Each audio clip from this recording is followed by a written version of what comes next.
Hello friends, GK गुरुजी अड्डा के YouTube platform पे मैं शैलेश आप सभी का हार्दिक स्वागत करता हूं।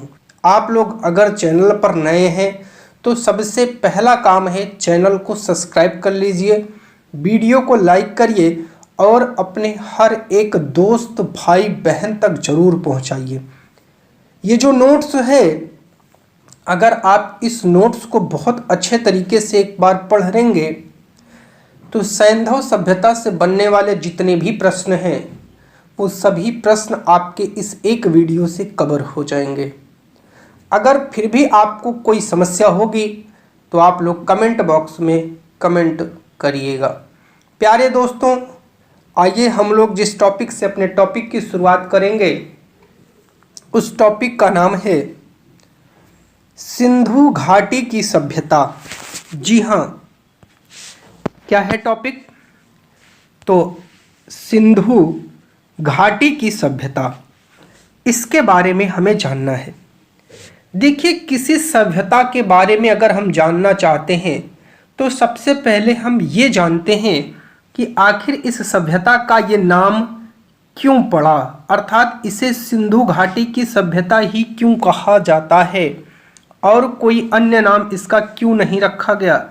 इन सभी विचारों को समझने के लिए, इनका उत्तर जानने के लिए हम सबसे पहला टॉपिक पढ़ेंगे। इसका नाम है नामकरण। क्या है दोस्तों?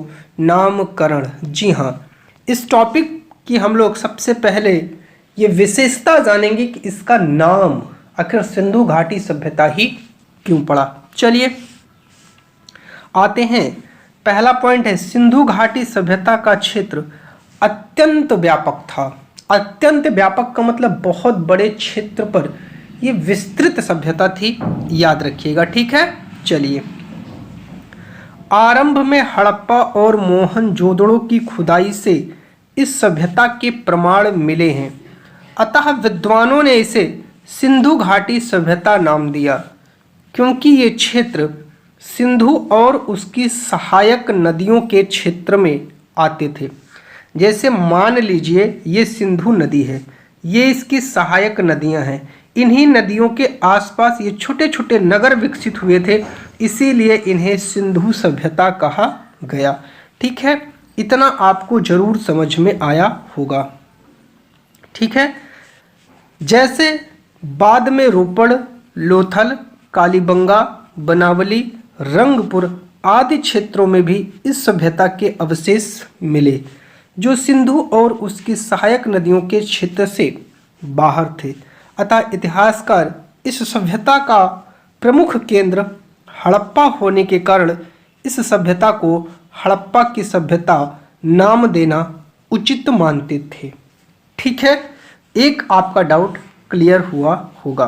पॉइंट 2 क्या कह रहा है? सिंधु घाटी सभ्यता कांस्य युगीन सभ्यता थी। अब ये लाइन आपको मोस्ट इंपॉर्टेंट है, इसको याद रखिएगा।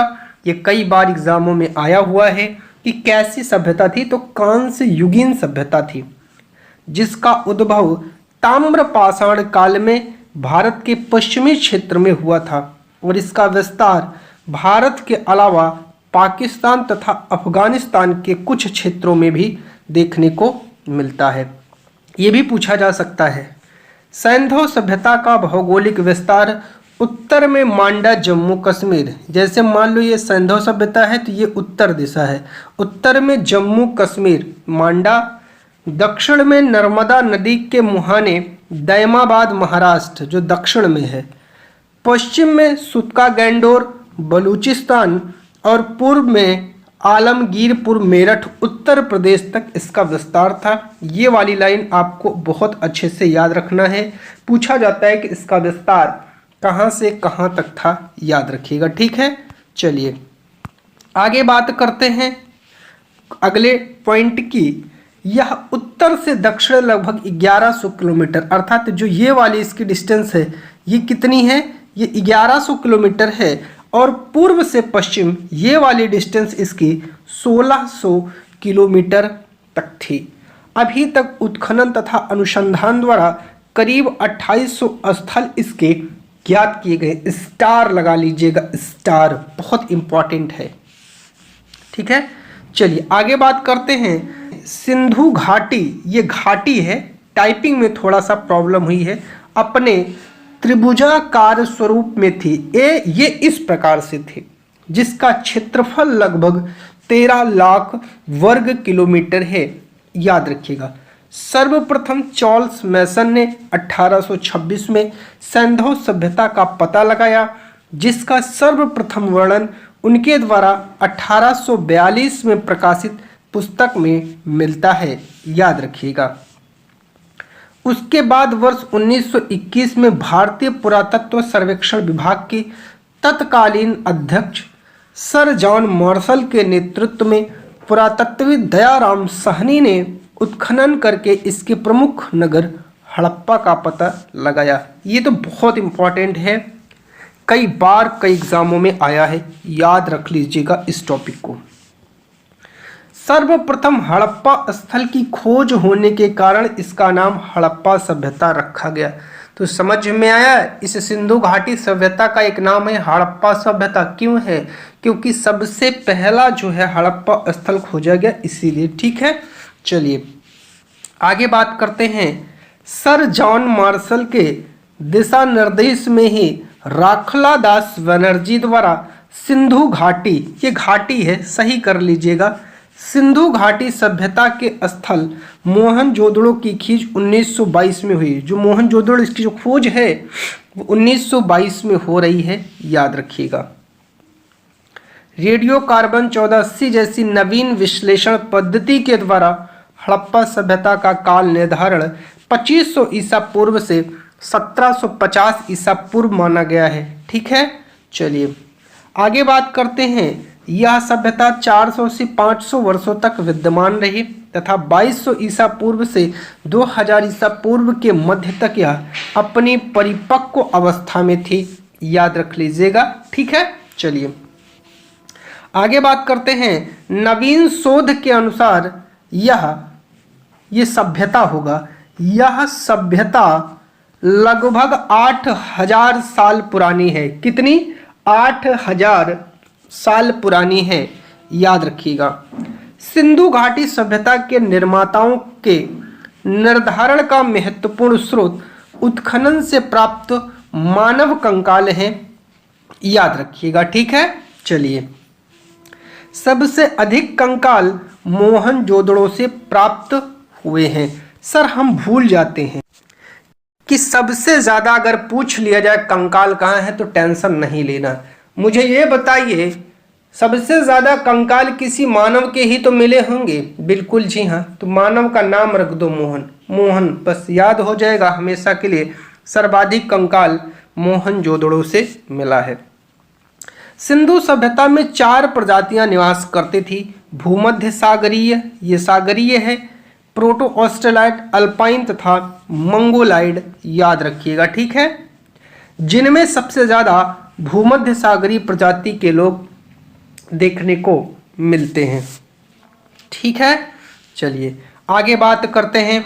अगला जो टॉपिक है वो आपके लिए इम्पॉर्टेंट है।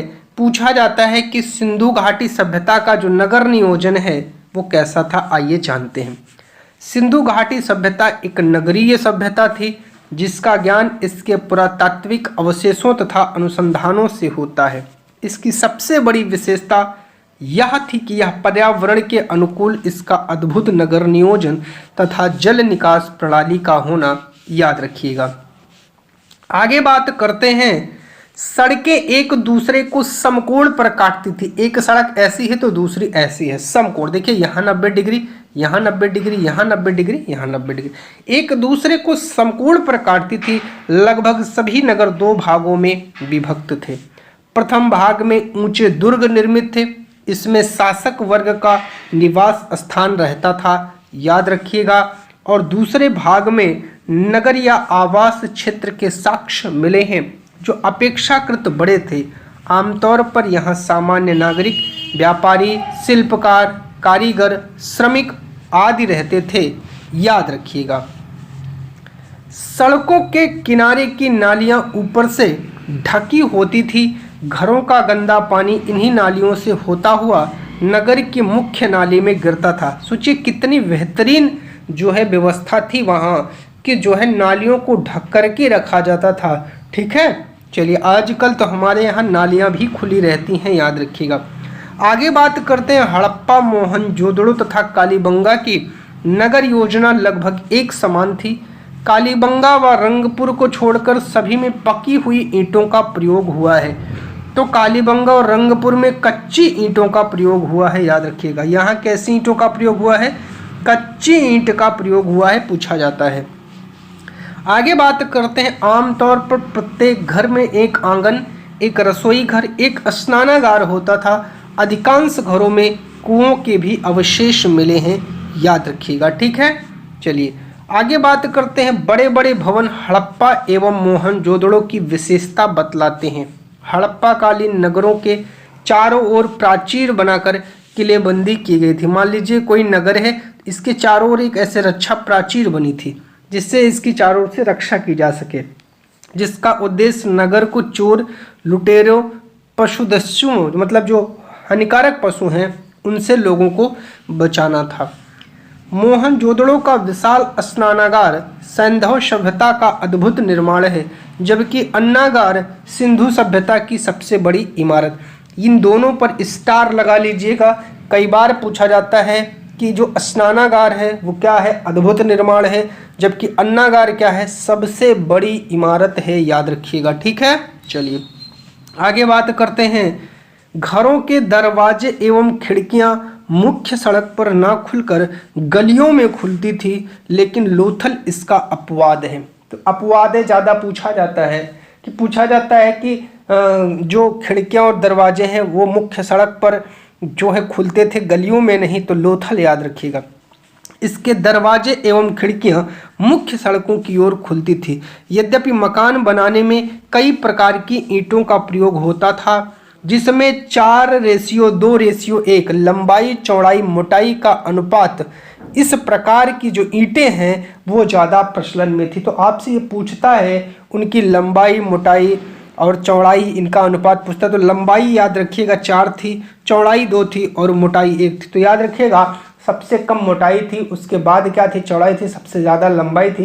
ये रेशियो आपको कभी भूलना नहीं चाहिए, क्योंकि कभी कभी चीज़ें अदला बदली करके पूछ लेता है। तो इसके लिए आपको तैयार रहना होगा। ठीक है, चलिए अगला टॉपिक है आपके लिए जो इम्पॉर्टेंट है और यहाँ से भी आपके लिए बहुत ज़्यादा क्वेश्चन बनते हैं एग्जाम में, तो आपको याद रखना है। ये टॉपिक है सिंधु घाटी सभ्यता के प्रमुख स्थल कौन से हैं। तो आइए जानते हैं कुछ प्रमुख स्थल। सिंधु घाटी सभ्यता के कुछ प्रमुख स्थल निम्नलिखित हैं। आइए एक एक स्थल के बारे में हम लोग जानेंगे। सबसे पहला और सबसे इम्पॉर्टेंट स्थल है आपका हड़प्पा, क्योंकि सबसे पहले तो इसी की खोज हुई थी, इसी कारण उसका नाम हड़प्पा सभ्यता भी पड़ गया। सिंधु घाटी सभ्यता के अवशेषों की खोज सर्वप्रथम 1921 में हड़प्पा में की गई। हड़प्पा वर्तमान में रावी नदी के बाएं तट पर पाकिस्तान के पंजाब प्रांत के मांटगोमरी जिले में स्थित है। कई बार यहाँ से प्रश्न बना है, याद रखिएगा। पाकिस्तान के पंजाब प्रांत के मांटगोमरी जिले में स्थित है। नदी कौन सी है? रावी नदी का तट है, याद रखिएगा। ठीक है, स्टुअर्ट पिगट ने इसे अर्ध औद्योगिक नगर कहा है। मोस्ट इंपॉर्टेंट है, अर्ध औद्योगिक नगर किसे कहा गया है? हड़प्पा को। किसने कहा है? पिगट ने। यहाँ के निवासियों का एक बड़ा भाग व्यापार, तकनीकी उत्पाद, धर्म के कार्यों में संलग्न था, जुड़ा हुआ था। उन्होंने हड़प्पा व मोहनजोदड़ो को एक विस्तृत साम्राज्य की जुड़वा राजधानी भी कहा है, याद रख लीजिएगा। पूछा जाता है कि जुड़वा राजधानी किसे कहा है? तो हड़प्पा व मोहनजोदड़ो को। नगर की रक्षा के लिए पश्चिम की ओर एक दुर्ग का निर्माण किया गया था। यह दुर्ग उत्तर से दक्षिण की ओर 415 मीटर लंबा, पूर्व से पश्चिम की ओर 195 मीटर चौड़ा था। जिस टीले पर यह दुर्ग बना था उसे व्हीलर ने माउंट एबी, अंग्रेजी में माउंट एबी की संज्ञा प्रदान की थी, याद रख लीजिएगा। ठीक है, चलिए आगे बात करते हैं। अगला टॉपिक है दोस्तों आपका मोहनजोदड़ो। जी हाँ दोस्तों, इसके बारे में थोड़ा सा जानते हैं क्या चीज़ें हैं। इसका सिंधी भाषा में अर्थ मृतकों का टीला है, स्टार लगा लीजिएगा, पूछा जाता है।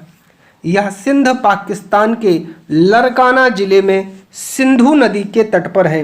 तो मोहन लटका था, कैसे लटका था, तो लरकाना याद रख लीजिएगा और सिंधु नदी के तट पर स्थित था, यह भी याद रख लीजिएगा। सर्वप्रथम इसकी खोज राखलादास बनर्जी ने 1922 में की।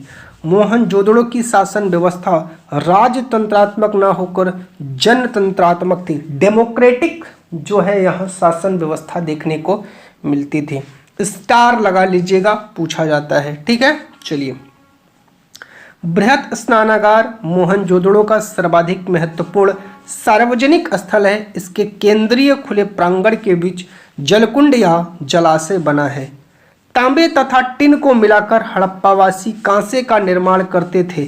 स्टार लगा लीजिएगा, पूछते हैं दो कौन सी धातुएं हैं जिनको मिला करके कांसा बनाया जाता था। तो जब तांबा और टिन इन दोनों को जोड़ देते थे तो इससे बन जाता था कांसा, याद रख लीजिएगा। ठीक है, चलिए। मोहनजोदड़ो से कांसे की एक नर्तकी की मूर्ति पाई गई है जो द्रवी मोम विधि लॉस्ट वैक्स मेथड से बनी थी, याद रखिएगा। ठीक है, अगला टॉपिक है हमारा चहुंदड़ो। आइए देखते हैं, यहाँ से भी कुछ चीज़ें हमारे लिए इम्पॉर्टेंट है। सैंधव नगर मोहनजोदड़ो से 130 किलोमीटर दक्षिण पूर्व सिंध प्रांत पाकिस्तान में स्थित है। इसकी सर्वप्रथम खोज 1934 में एन गोपाल मजूमदार ने की थी तथा 1935 में अर्नेस्ट मैके के द्वारा यहाँ उत्खनन करवाया गया था। दोनों चीज़ें पूछी जाती हैं, याद रख लीजिएगा। चाहुंदड़ो एकमात्र पुरास्थल है जहाँ से वक्राकार ईंटें मिली हैं। वक्राकार ईंट के साक्ष्य कहाँ से मिले हैं, तो चाहुंदड़ो से मिले हैं।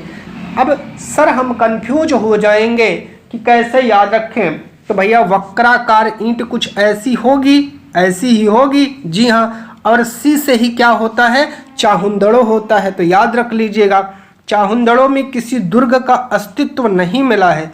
चाहुंदड़ो से पूर्वोत्तर हड़प्पा कालीन संस्कृति झूकर झांगर के अवशेष मिले हैं। स्टार लगा लीजिएगा, पूछा जाता है।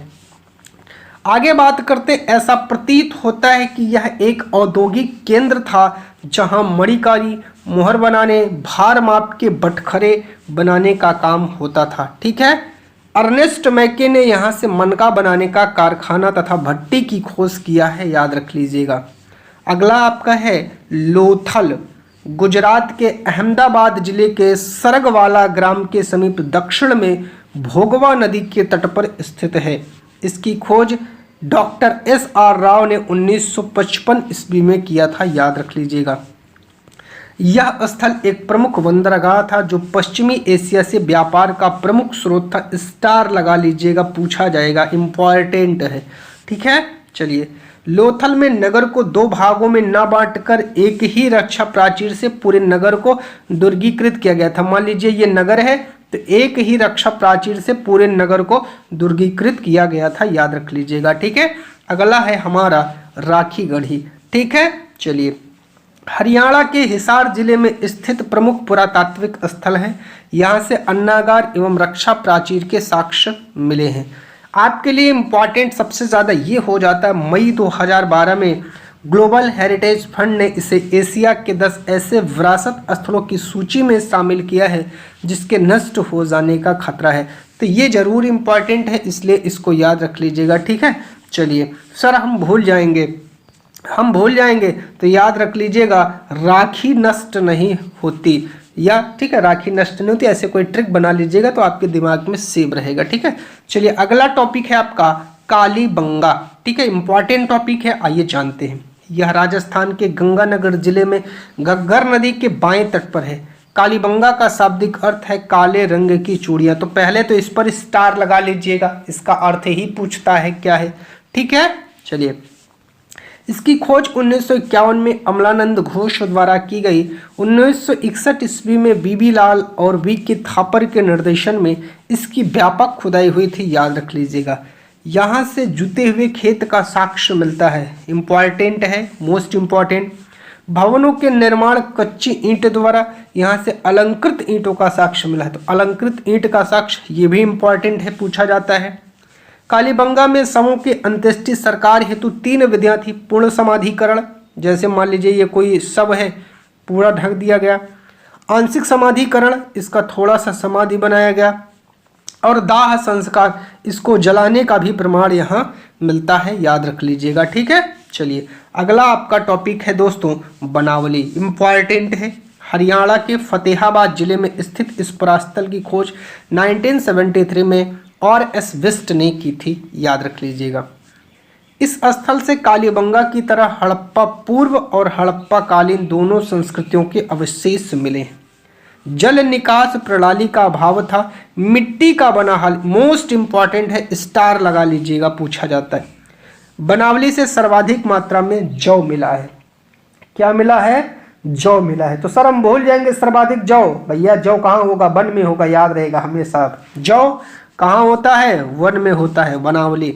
धौलावीरा, ठीक है। चलिए धौलावीरा पर आते हैं। गुजरात के कच्छ जिले के भचाऊ तालुका में स्थित है। इसकी खोज 1967 में जेपी जोशी ने की थी। यहाँ से प्राप्त होने वाले सिंधु लिपि के 10 बड़े चिन्हों से निर्मित शिलालेख महत्वपूर्ण उपलब्धि है, याद रखिएगा।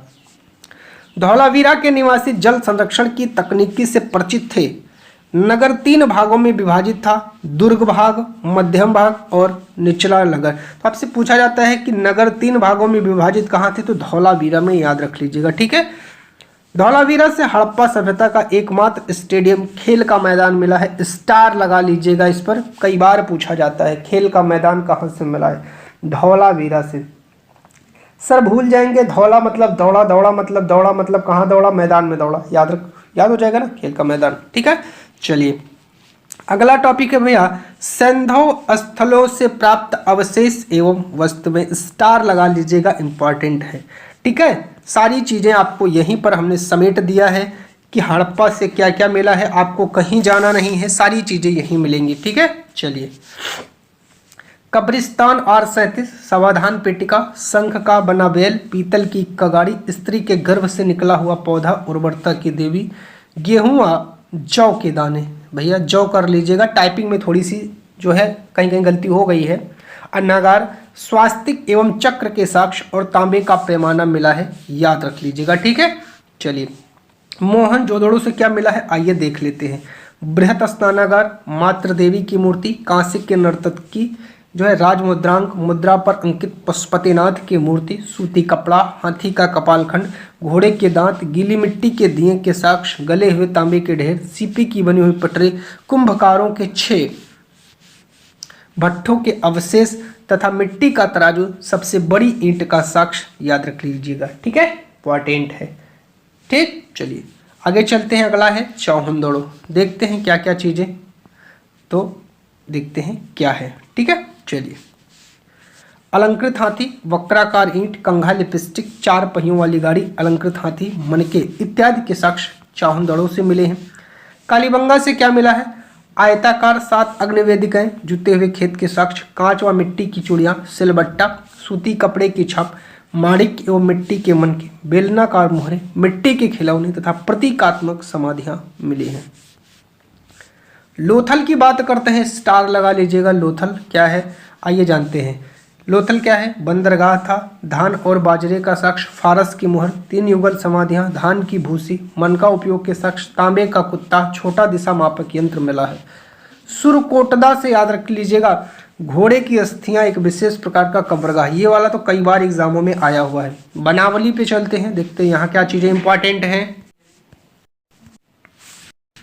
बनावली हल्की आकृति वाले मिट्टी के खिलौने, जो तांबे के बाणाग्र मिले हैं। तो ये वाला पूछा जाता है कि तांबे के बाणाग्र कहाँ से मिले, याद रख लीजिएगा। ठीक है, चलिए स्थल की बात करेंगे, नदियों के नाम बात करेंगे, उत्खननकर्ता बात करेंगे और उनकी वर्तमान स्थिति क्या है, इस पर भी प्रकाश डालते हैं। चलिए सबसे पहले आपको जानना है हड़प्पा कहाँ है? रावी नदी के तट पर है। दयाराम साहनी और माधव स्वरूप वत्स ने ये टाइम पीरियड दिया है, पाकिस्तान का मांटगोमरी जिला, याद रख लीजिएगा। ठीक है, चलिए मोहनजोदड़ो सिंधु, राखलादास बनर्जी, सिंध का लड़काना जिला पाकिस्तान। चौहंदड़ो सिंधु नदी, अर्नेस्ट मैके, सिंध प्रांत पाकिस्तान। कालीबंगा घग्गर नदी, बीबी लाल थापर, बीके थापर, राजस्थान का हनुमानगढ़ जिला, कुर्दिजी, सिंधु, फजल अहमद खान, पाकिस्तान का सिंध प्रांत, रंगपुर, भादर, SR राव, गुजरात का अहमदाबाद जिला, रोपड़, सतलज, यज्ञदत्त शर्मा जो है पंजाब का रोपड़ जिला, लोथल, भोगवा, SR राव, गुजरात का अहमदाबाद जिला, आलमगीरपुर, हिंडन, यज्ञदत्त शर्मा, उत्तर प्रदेश का मेरठ जिला, सुक्का गैंडोर, दास्क, खोज और अलस्टाइन, पाकिस्तान के मकरान में समुद्र तट के किनारे, बनावली, सरस्वती, RS बिस्ट, हरियाणा का फतेहाबाद जिला, धौलावीरा, JP जोशी, आर्य बिस्ट, गुजरात का कच्छ जिला, याद रख लीजिएगा। ठीक है, चलिए बात करते हैं आगे हड़प्पाई लिपि की। यहाँ भी आपसे इंपॉर्टेंट क्वेश्चन पूछे जाते हैं। ठीक है, चलिए बात करते हैं। हड़प्पाई लिपि में लगभग 64 मूल चिन्ह एवं 205 से 400 तक अक्षर हैं, जो सिलखड़ी की आयताकार मुहरों, तांबे की गुटकाओं पर आपको देखने को मिलते हैं। इस लिपि का सबसे पुराना नमूना 1853 में मिला था। 1923 में जो है पूरी लिपि प्रकाश में आ गई थी, परंतु अभी तक इसको पढ़ा नहीं जा सका, ये याद रख लीजिएगा। ठीक है, इस लिपि या जो इसकी लिपि है वो पिक्टोग्राफ अर्थात चित्रात्मक थी, जो दाईं ओर से बाईं ओर लिखी जाती थी, तो ये आपके लिए इंपॉर्टेंट है। ठीक है, इस पद्धति के बारे में क्या कहा जाता है, इस पद्धति को बुस्टाफोर्डन कहा गया है और सबसे ज़्यादा यू आकार का चित्र मिला और मछली के चित्र आपको यहाँ देखने को मिलेंगे। बात करते हैं हमारे लिए अगले टॉपिक की, सामाजिक जीवन, social life of Sindhu people. ठीक है, चलिए सिंधु घाटी से प्राप्त अवशेषों के आधार पर उस काल के सामाजिक जीवन का अनुमान लगाया जा सकता है। बात करते हैं समाज की इकाई परंपरागत तौर पर परिवार थी। मातृ देवी की पूजा तथा मोहरों पर अंकित चित्र से पता चलता है कि हड़प्पा समाज संभवतः मातृ सत्तात्मक था। समाज में विद्वान, पुरोहित, योद्धा, व्यापारी, श्रमिक वर्ग भी मौजूद थे। आगे बात करते हैं आवासों की संरचना समाज की आर्थिक विषमता को भी दर्शाती है, क्योंकि नगर में आपको पता है ना 2 भागों में विभक्त थे। हड़प्पावासी साज सज्जा पर विशेष ध्यान देते थे। स्त्री एवं पुरुष दोनों आभूषण धारण करते थे। यहाँ से प्रसाधन मंजूषा भी मिली है, याद रख लीजिएगा। चावंदड़ों से लिपस्टिक के साक्ष्य मिले हैं। सिंधु सभ्यता के लोग सूती व ऊनी दोनों प्रकार की वस्त्रों का प्रयोग करते थे, याद रख लीजिएगा। इस सभ्यता के लोग शाकाहारी और मांसाहारी दोनों प्रकार का भोजन भी करते थे। यहाँ के लोग मनोरंजन के लिए चौपड़ और पासा खेलते थे। मोस्ट इंपॉर्टेंट है, याद रख लीजिएगा। अंत्येष्टि में पूर्ण समाधिकरण सर्वाधिक प्रचलित थी, जबकि आंशिक समाधिकरण एवं दाह संस्कार का भी चलन था। यहाँ के लोग गणित, धातु निर्माण, मापतौल, ग्रह नक्षत्र, मौसम विज्ञान इत्यादि की भी जानकारी रखते थे, याद रख लीजिएगा। सिंधु सभ्यता के लोग युद्ध प्रिय कम, शांति प्रिय ज़्यादा थे, याद रख लीजिएगा। इनका युद्ध में विश्वास कम था। श्रमिकों की स्थिति का आकलन कर व्हीलर ने दास प्रथा को स्वीकार किया है कि यहाँ दास प्रथा मौजूद थी। राजनीतिक जीवन, पॉलिटिकल लाइफ की बात करते हैं। हड़प्पाइयों के राजनीतिक संगठन का कोई स्पष्ट आभास नहीं है, चूँकि हड़प्पावासी वाणिज्य व्यापार की ओर अधिक आकर्षित थे, इसलिए ऐसा माना जाता है कि शासन व्यवस्था में वणिक अथवा व्यापारी वर्ग की भूमिका महत्वपूर्ण थी। हंटर के अनुसार मोहनजोदड़ो का शासन राजतंत्रात्मक न होकर जनतंत्रात्मक था, याद रख लीजिएगा। बात करते हैं आर्थिक जीवन की, इकोनॉमिक लाइफ की। सिंधु सभ्यता की उन्नति का एक प्रमुख कारण उन्नत कृषि तथा व्यापार था। इस काल की अर्थव्यवस्था ही सिंचित कृषि, अधिशेष पशुपालन, विभिन्न दस्तकारियों में दक्षता और समृद्ध आंतरिक और विदेश व्यापार पर आधारित थे। सिंधु सभ्यता का व्यापार केवल सिंधु क्षेत्र तक ही नहीं सीमित था, अपितु मिस्र, मेसोपोटामिया और मध्य एशिया से भी इसका व्यापार होता था। सिंधु सभ्यता के प्रमुख बंदरगाह लोथल, रंगपुर, सुरकोटदा और प्रभास पाटन थे, याद रख लीजिएगा। हड़प्पा सभ्यता में माप की दशमलव प्रणाली तथा नाप तौल की इकाई 16 के गुणज में होती थी, याद रख लीजिएगा। ठीक है, इस सभ्यता के लोग गेहूं, जौ, राई, मटर, तिल, सरसों, कपास आदि की खेती किया करते थे, याद रख लीजिएगा। सबसे पहले कपास पैदा करने का श्रेय सिंधु सभ्यता के लोगों को दिया जाता है। यूनानियों ने इसे सिंडन अथवा सिंडोन नाम दिया। ये लोग तरबूज, खरबूज, नारियल, अनार, नींबू, केला जैसे फलों से भी परिचित थे। यहाँ के प्रमुख खाद्यान्न गेहूं है और जौ था, याद रख लीजिएगा। कृषि कार्य हेतु प्रस्तर, पत्थर एवं कांसे के औजारों का प्रयोग किया जाता था। इस सभ्यता में फावड़ा या फाल नहीं मिला है। संभवतः ये लोग लकड़ी के हलों का प्रयोग करते थे, तो इसको याद रख लीजिएगा। ठीक है, चलिए। सिंधु नगरों में कृषि पदार्थों की आपूर्ति ग्रामीण क्षेत्रों से होती थी, इसलिए अन्नागार नदियों के किनारे बनाए गए। ठीक है, इंपॉर्टेंट है, याद रख लीजिएगा। कृषि उन्नति के साथ साथ पशुपालन का भी विकास हुआ। कृषि कार्यों एवं व्यापार तथा परिवहन में पशुओं की महत्वपूर्ण भूमिका थी। पशुओं में कुबड़ वाले बैल, भेड़, बकरी, हाथी, भैंस, गाय, गधे, सुअर, कुत्ते आदि होने का अनुमान है। ठीक है, चलिए। गुजरात के निवासी हाथी पालते थे, याद रख लीजिएगा। धार्मिक जीवन की बात कर लेते हैं। धार्मिक जीवन, संधो निवासी ईश्वर की पूजा मानव, वृक्ष एवं पशु तीनों रूप में करते थे। इस सभ्यता के लोग भूत प्रेत, तंत्र मंत्र आदि में विश्वास करते थे। तावीजों के आधार पर जादू टोने में विश्वास करते थे तथा कुछ जगह की मोहरों पर बलि प्रथा के दृश्य अंकित होने के आधार पर बलि प्रथा का भी अनुमान लगाया जाता है। लोग मातृ देवी, रुद्र देवता, पशुपतिनाथ, लिंग, योनि आदि की पूजा करते थे। इसके अलावा सिंधुवासी वृक्ष, पशु, सांप, पक्षी की भी पूजा करते थे। विशाल स्नानागार का प्रयोग संभवतः धार्मिक अनुष्ठान तथा सूर्य पूजा में होता था। कालीबंगा से प्राप्त अग्निकुंड के साक्ष्य के आधार पर कहा जा सकता है अग्नि तथा स्वास्तिक का जो है इनका उपयोग पूजन में होता था। स्वास्तिक और चक्र सूर्य पूजा के प्रतीक माने गए हैं। सिंधुवासी पुनर्जन्म में विश्वास करते थे, इसलिए मृत्यु के बाद दाह संस्कार के 3 तरीके प्रचलित थे: पूर्ण समाधान, आंशिक समाधान और कलश समाधान। याद रख लीजिएगा। ठीक है, इनके धार्मिक दृष्टिकोण का आधार इहलौकिक तथा व्यवहारिक अधिक था। मूर्ति पूजा का आरंभ संभवतः सिंधु काल से ही है। हड़प्पा से प्राप्त एक मृण मूर्ति के गर्भ से एक पौधा निकला दिखाया गया है, जो उर्वरता की देवी का प्रतीक माना गया है। सिंधु सभ्यता के पतन का कारण क्या है, आइए जानते हैं। हड़प्पा सभ्यता की उत्पत्ति की तरह इसके पतन के एक कोई प्रमुख कारण नहीं है। इस सभ्यता के प्राचीन अवशेषों के अध्ययन से पता चलता है कि अपने अंतिम समय में यह, ठीक है, पतितोन्मुखी, ठीक है, ये पतितोन्मुखी होगा, गलत लिख उठा है, सही कर लीजिएगा। अतः द्वितीय शताब्दी ईस्वी के पूर्व मध्य इस सभ्यता का पूर्णतः विनाश हो गया। इस सभ्यता का क्रमिक पतन हुआ तथा यह नगरीय सभ्यता से ग्रामीण सभ्यता में पहुंच गई। पतन से संबंधित विद्वानों के कुछ मत हैं, आइए जान लेते हैं क्या क्या कहते हैं विद्वान। गॉर्डन चाइल्ड एवं व्हीलर कहते हैं कि बाह्य एवं आर्यों के आक्रमण से।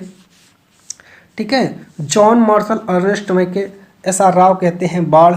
इसी से ज़्यादातर लोग इसी को मानते हैं। ठीक है, ऑरल स्टाइन और अमलानंद घोष कहते हैं जलवायु का परिवर्तन, और एस.आर. सैनी कहते हैं भूतात्विक परिवर्तन या जल प्लावन। जॉन मार्शल कहते हैं प्रशासनिक शिथिलता, और के.यू.आर. कैनेडी कहते हैं प्राकृतिक आपदा। ठीक है, चलिए, सिंधु सभ्यता की देन क्या है, याद रख लीजिए। सिंधु सभ्यता में प्रचलित अनेक चीज़ें ऐतिहासिक काल में भी निरंतर रही। इसके कुछ प्रमुख उदाहरण दशमलव पद्धति पर आधारित मापतोल प्रणाली, नगर नियोजन, सड़कें, नालियों की व्यवस्था, बहुदेववाद का प्रचलन, मातृ देवी की पूजा, प्रकृति पूजा, शिव पूजा, लिंग एवं योनि पूजा, योग का प्रचलन, जल का धार्मिक महत्व, स्वास्तिक, चक्र आदि प्रतीक के रूप में, ताबीज, तंत्र मंत्र का प्रयोग, आभूषण का प्रयोग, बहुफसली कृषि व्यवस्था, अग्नि पूजा या यज्ञ, मोहरों का उपयोग, इक्का गाड़ी एवं बैलगाड़ी, आंतरिक एवं बाह्य व्यापार आदि। सिंधु सभ्यता की एक प्रमुख देन नगरीय जीवन के क्षेत्र में है। पूर्ण विकसित नगरीय जीवन का सूत्रपात इसी सभ्यता से हुआ है। प्यारे दोस्तों, ये आपका पूरा का पूरा सिंधु सभ्यता का टॉपिक था। इस टॉपिक को हमने बहुत ही आराम से कवर करने का प्रयास किया है। कम समय में ये टॉपिक हम आपको पूरा का पूरा रिवाइज करवा दें। अगर ये आपको नोट्स चाहिए होगा तो कमेंट करिएगा, आपको ये नोट्स का PDF फ्री में मिल जाएगा, बिना किसी चार्ज के मिल जाएगा। ठीक है प्यारे दोस्तों, बाकी आप लोग लगातार मेहनत करते रहिए। हम भी आपके लिए एक एक टॉपिक चुन चुन कर लाते रहेंगे, जहां से आपके एग्ज़ाम में आपका बहुत ज़्यादा बेनिफिट हो जाए, आपको किसी प्रकार की कोई समस्या देखने को ना मिले। चैनल पर नए हैं तो सब्सक्राइब करिएगा, वीडियो को लाइक और दोस्तों तक शेयर जरूर करिएगा। बहुत बहुत धन्यवाद।